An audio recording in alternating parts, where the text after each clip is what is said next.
So I'm 30 years old. Where am I at 30? I'm 30, and I've come to Hollywood. I had been on live television. I had graduated from McGill University in Montreal. We're in Phoenix, so Montreal is like the other end of the world, but that's in Canada. and Canada is the country north of the United States, but south of Alaska, so it's everything.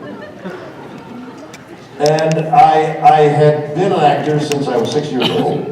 And I had done all the dramas and the radio shows and television shows and movies and musical theater at the university and all. And then I'd gone to Stratford, Ontario, and I trained as a Shakespearean actor, and I did Shakespeare, and I was doing well. I got some prizes and stuff like that. And then Stratford, Ontario brought down to New York to Broadway a play by Christopher Marlowe called Tamburlaine, and I had a really good part in this play, Tamburlaine. And we opened on Broadway, The Dream. I mean, I was acting in Canada until I was about that age, about 28, 29. And you dream of, everybody at a job says, I wonder what my next improvement is. Well, my job was acting, and the next higher up thing was to be successful in the United States. It never occurred to me. I never had thought it would be possible that I could get to Broadway and be part of the Broadway scene. Stratford, Ontario, Canada brings down this play, and I'm noticed. I get notices, and agents are attracted to me, and I get work on live television, as I described. And now I'm 30 years old, and I'm asked to come to Hollywood to do film. And one of the first films, piece of film that I did, was a strange show that nobody ever heard of. It was some Twilight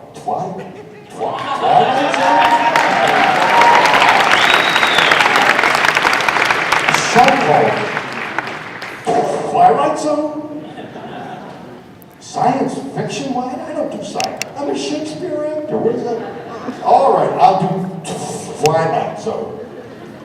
And so they hand me this script, in which it's like a one-man show, which, by the way, I'm doing. I opened in New York a few months ago with great notices. I toured 15 cities in the United States this year. I've just given you a little advance here. And maybe I'll be coming to Phoenix on a one-man show.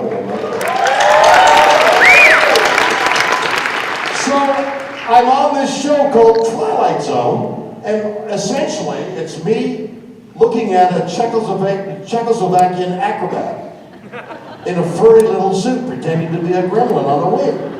And I'm thinking, wait a minute, I just came off of Marlowe and Tamburlaine the Great, and I'm doing this idiot looking out of the wing, seeing a gremlin.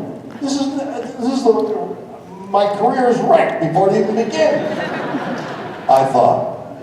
Which, by the way, my children, who had no idea what I did at that point or later for the longest time, now we get on an airplane and we all fly as a family. They say, Dad, do the look. So I turn away, look out the window, and my wife says, Ma'am! to the hostess, Miss, would you come over here, please? Oh, gee. And she says, what's the matter?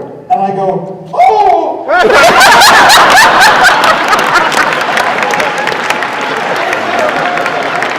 We do that every so often. And we're asked to leave the airplane.